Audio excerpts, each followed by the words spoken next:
شیخ الہند کیا جیل میں نہیں رہے؟ سید حسین احمد مدنی جیل میں نہیں رہے؟ ادھر سے ہم تو دعویٰ کرتے ہیں کہ ہم حنفی ہے، امام ابو حنیفہ جیل سے ان کا میت نکل رہا ہے تو ہم ایسے کر رہے ہیں۔ ہم دعویٰ کرتے ہیں کہ ہم دیوبندی ہے، تو کیا دیوبندیت یہی ہمیں سبق سکھایا ہے؟ تو شیخ الہند کتنا جیل کاٹا، حسین احمد مدنی کتنا جیل کاٹا، ختم نبوت کے لیے عطا اللہ شاہ بخاری کتنا جیل کاٹا، اور ہم صرف نام کے ختم نبوت زندہ باد۔ ختم نبوت اس طرح زندہ نہیں ہوتا ہے، آپ جیل میں جائیں، سمجھا نا، پھر ختم نبوت زندہ ہوگا۔ آپ باہر ختم نبوت، آپ ناراض نہ ہو، میں اور آپ سب ایک ہے، یہ نہیں ہے کہ میں بھی آپ میں سے ہوں، آپ میرے میں سے ہے، سمجھا؟ تو ہاں یہ مدرسہ ہے، بہت اچھا خزانہ ہے، سمجھا نا، اس میں کھاتے ہیں پیتے ہیں، مزہ ہے، سمجھا؟ ختم نبوت کے نام پر میں نے کہا ناراض نہ ہو جاؤ، ختم نبوت پر 1.5 پیسے مل جاتا ہے، چندہ کر کے کھاؤ، مزہ۔ ہاں عطا اللہ شاہ بخاری بن جاؤ، جیل میں پھر پتہ چلے گا، قاضی احسان بن جاؤ، جیل میں پھر پتہ چلے گا، محمد علی جالندری بن جاؤ، پھر پتہ چلے گا۔ تو ہم ان اکابر کے نام دنیا کے لیے استعمال کرتے ہیں۔ میرے دوست اور عزیز بھائیو، آپ کی ذمہ داری ہے، آپ علماء حق کا دفاع آپ کی ذمہ داری ہے، حق کی حفاظت، حق کے لیے قربانی دینا آپ کی ذمہ داری ہے۔ تھوڑا سا دباؤ آ جائے حکومتوں کا تو پھر آپ ان کے حق میں فتویٰ دینا شروع کرتے ہیں۔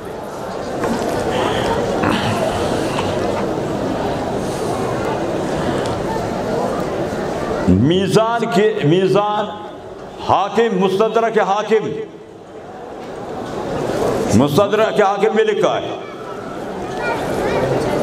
مستدرک حاکم حدیث کے جو کتابوں کے طبقات ہے 5 ہے۔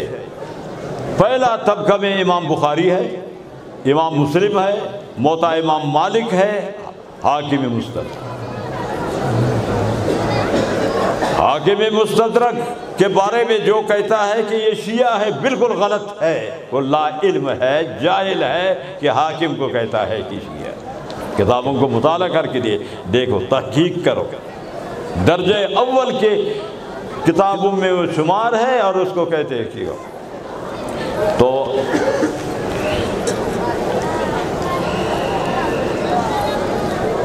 تو بخاری شریف کے احادیث، مستدرک حاکم کے احادیث، موطا امام مالک کے احادیث، ابن خزیمہ کے احادیث، ابن حبان کے حدیثیں، یہ درجہ اول کے احادیث۔ تو میزان اتنا بڑا ہے کہ حاکم میں ہے کہ اگر آسمان زمین کو اس کے ایک پلہ میں رکھا جائے تو وہ پر نہیں ہوگا آسمان، اتنا میزان بڑا ہے۔ حضرت داؤد علیہ السلام اللہ تعالیٰ سے سوال کیا، اے اللہ میزان مجھے دکھاؤ، تو جب ان کو دکھایا گیا فاغمی علیہ بہوش ثم افاق، جب ہوش میں آیا تو کہا یا رب من یقدر علی ملء ھذا الکف، اس پلے کو کون پر کر سکتا ہے نیکیوں سے؟ اللہ تعالیٰ نے فرمایا کہ یا داؤد، اے داؤد علیہ السلام، اذا رضیت علی عبدی، جب میں بندہ سے راضی ہوتا ہوں، ملاتہ بتمرۃ، ایک کھجور صدقہ کرے گا اس سے میں پر کروں۔ ایک کھجور صدقہ کیا ہے، جس کا طاقت ایک کھجور کا، امرہ بکلمۃ لا الہ الا اللہ، کچھ بھی نہ ہو کہ کلمہ لا الہ الا اللہ پڑھی ہے، توحید ہے، بس وہی اس کو کافی ہے، اس سے بھی میں اس پلے کو اس کا بر دیتا ہوں۔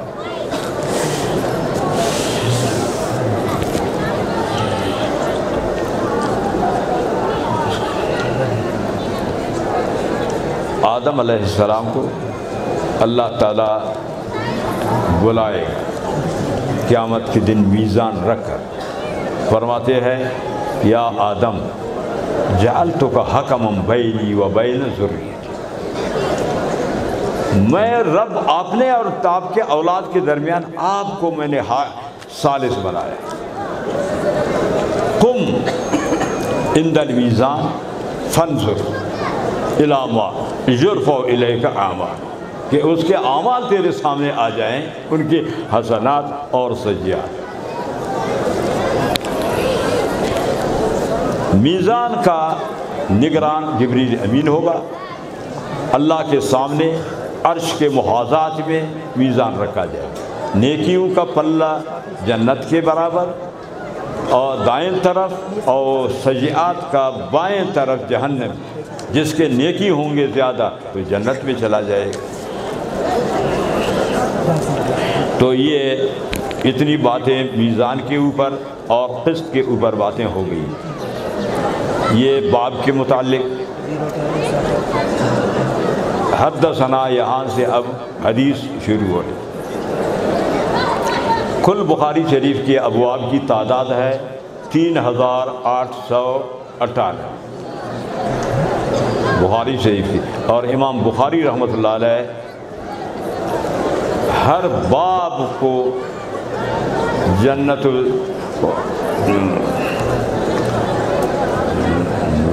ریاض الجنہ میں بیٹھ کر لکھتے تھے.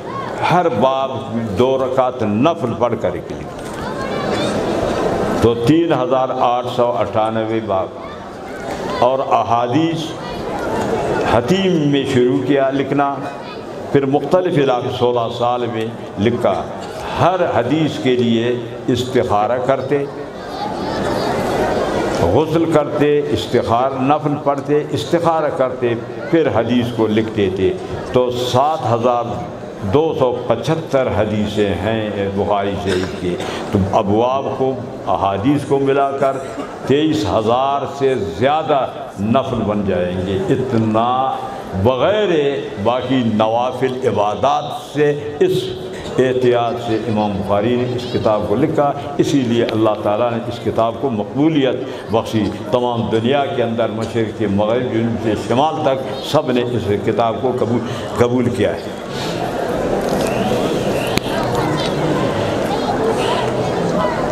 ابتدائی کتاب بدء الوحی سے. بدء الوحی میں 15 حدیث امام بخاری نے مطابعات کے ساتھ ذکر کیا. بدء الوحی میں جو احادیث کی تعداد ہے مطابعات کے ساتھ 15 ہے.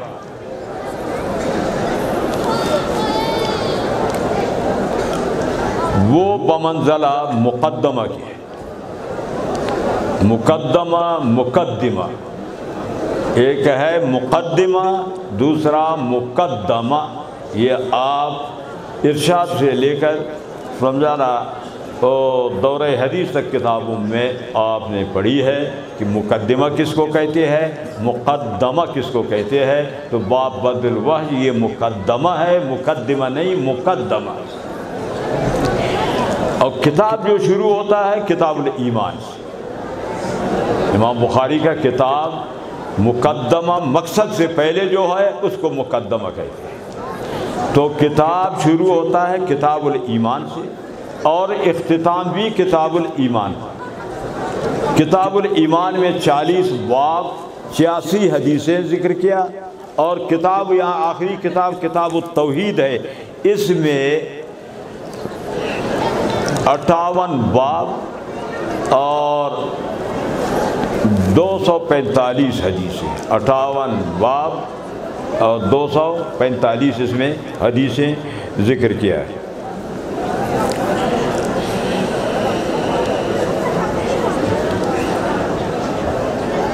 حدثنا احمد بن اشکاب. اس حدیث کو آخر میں کیوں ذکر کیا اور ابتدا انما الاعمال سے کیوں شروع کیا کتاب کو، بس یہ 1-2 بات بیان کروں گا. ابھی وقت بھی زیادہ ہو گیا، ابھی 2 بج رہا ہے، سمجھا نا. تو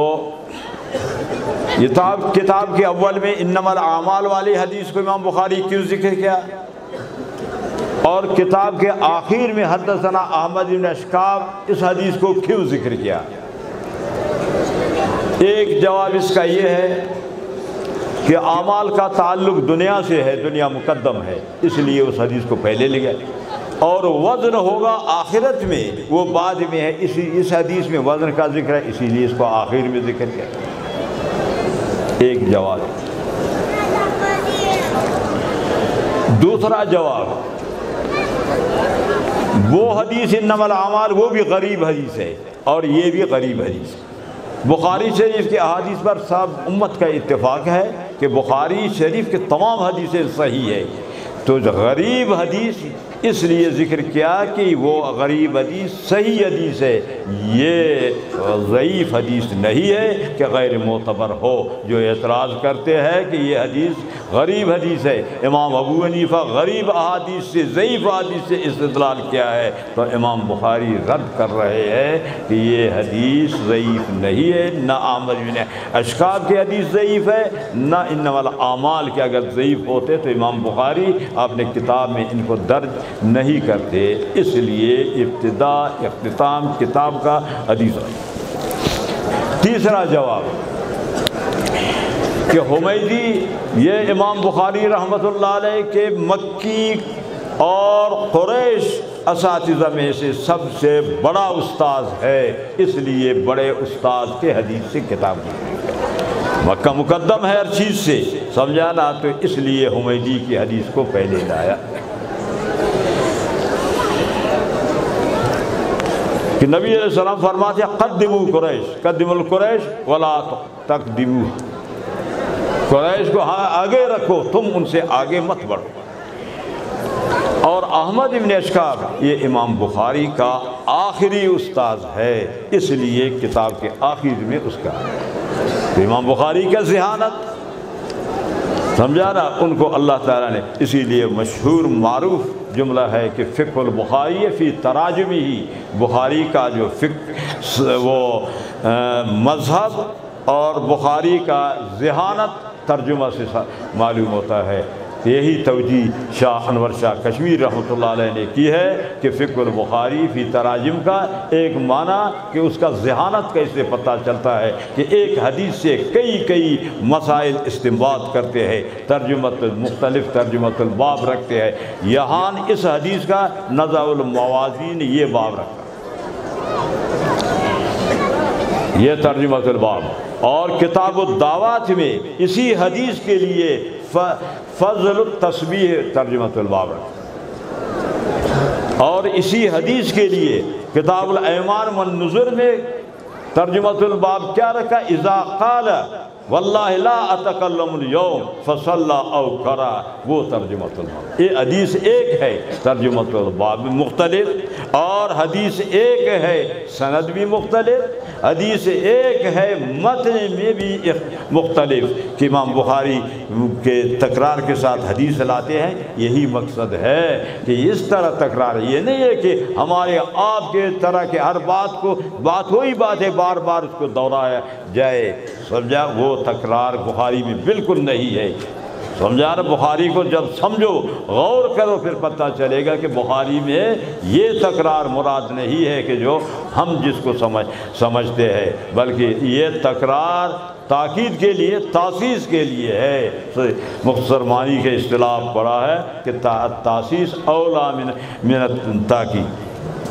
تو آخری حدیث ذکر کیا کہ کلمتان ثقیلتان خفیفتان حبیبتان الی الرحمن، وہاں تا خفیفتان علی اللسان ثقیلتان فی المیزان، حبیبتان آخر میں، یہاں حبیبتان ابتدا میں ہے، حبیبتان الی الرحمن خفیفتان علی اللسان ثقیلتان فی المیزان، سبحان اللہ و بحمدہ سبحان اللہ العظیم۔ بس صرف سبحان اللہ پر تھوڑا سا بات کر کے سبق کو ختم کروں گا انشاءاللہ۔ سبحان اللہ، امام بخاری رحمۃ اللہ علیہ اس حدیث کو آخر میں لایا کہ اختتام مجلس کا تسبیح پر ہونا چاہیے، کہ یہ تسبیح پڑھنے سے، سبحان اللہ پڑھنے سے جو بھی مجلس کے اندر غلط سلط باتیں ہو گئی ہے اللہ تعالیٰ اس کو معاف کر دے گا، اور صحیح باتیں ہیں ان پر ہی خاتمہ ہوگا۔ سبحان اللہ، اس میں اللہ تعالیٰ کے صفات جلال کا ذکر ہے، بحمدہی اس میں اللہ تعالیٰ کے صفات جمال کا ذکر ہے، صفات اکرام۔ اللہ کے دو قسم کے صفات ہے، ایک وجودی جیسے علم و قدرت ہے، ان کو صفات جمال کہا جاتا ہے، صفات اکرام، اور دوسرا صفات جمال جلال جیسے کہ لا شریک لہ، لا مثال لہ، لا نظیر لہ، یہ دو قسم کے اللہ کی صفات ہیں۔ یہاں دونوں کو ذکر کیا، جو جلال ہے، سبحان کا معنی انزہہ عن جمیع النقائص، اور بحمدہ کا معنی احمدہ بجمیع الکمالات، جو تمام اللہ کے کمالات ہیں، میں اللہ کا کمالات کا تعریف کر لیتا ہوں۔ تو سبحان یہ مصدر کا صیغہ ہے، یہ قرآن کریم میں 4 طریقے سے مصدر کا صیغہ میں استعمال ہوا ہے، جیسے سبحان، اور ماضی کا جیسے سبح، مضارع کا یسبح، اور امر کا سبح، 4 طریقے سے قرآن میں ذکر ہے، ماضی، مضارع، امر اور مصدر۔ باقی جو ہے نا آگے خود جو شرح ہے، شروحات ہے بخاری شریف کے، اس پر آپ مطالعہ کریں گے انشاءاللہ۔ یہ تو ایک اشارہ آپ کے لیے، سمجھا نا، اس پر کتنا ہی آپ تفصیل کریں سمجھا وہ ختم نہیں ہوگا، اس لیے بس زیادہ وقت آپ کا نہیں لینا چاہتا ہوں، سمجھا نا۔ اللہ تعالیٰ ہمارے پڑھانے، آپ کے پڑھنے کو، ہمارے سنانے، آپ کے سنانے کو قبول فرمائے، سمجھانا، اور اس کو اللہ تعالیٰ ہمارے اور آپ کے لیے صدقہ جاریہ، ہمارے اساتذہ کے لیے اللہ تعالیٰ اس کو صدقہ جاریہ بنائے، کہ ہمارے اساتذہ تو ان کو دیکھ کر اللہ یاد ہوتا تھا۔ مفتی اعظم مفتی شفیع رحمہ اللہ تعالیٰ میرا بخاری کا استاذ ہے، اور کچھ حصہ حضرت علامہ بن نوری رحمۃ اللہ علیہ بھی میرا بخاری کا استاذ ہے۔ اور الحمدللہ میں تحدیث نعمت کے طور پر کہتا ہوں کہ 3 میرے ایسے استاذ ہیں کہ جو دارالعلوم دیوبند کے بھی استاد رہے ہیں۔ حضرت مفتی اعظم مفتی شفیع رحمہ اللہ دیوبند کا استاد بھی، مفتی بھی، اور مولانا اکبر علی رحمہ اللہ وہ بھی دیوبند کے استاد، اور ایک مولانا محمد نور صاحب وہ دیوبند میں منطق و فلسفہ کے استاد رہے تھے، سید حسین احمد مدنی کے زمانے میں وہ ہمارے منطق کبریٰ کا استاذ ہے۔ تو یہ ان حضرات کے دعائیں ہیں، ان حضرات کے صحبت کے برکات ہے کہ ہم کچھ نہیں ہے، ہم لائق نہیں اس چیز کا کہ کرنے والا بنائے، اور اس پر عمل کرنے کے ہمیں اور آپ کو توفیق عطا فرمائے۔ وآخر دعوانا الحمدللہ رب العالمین۔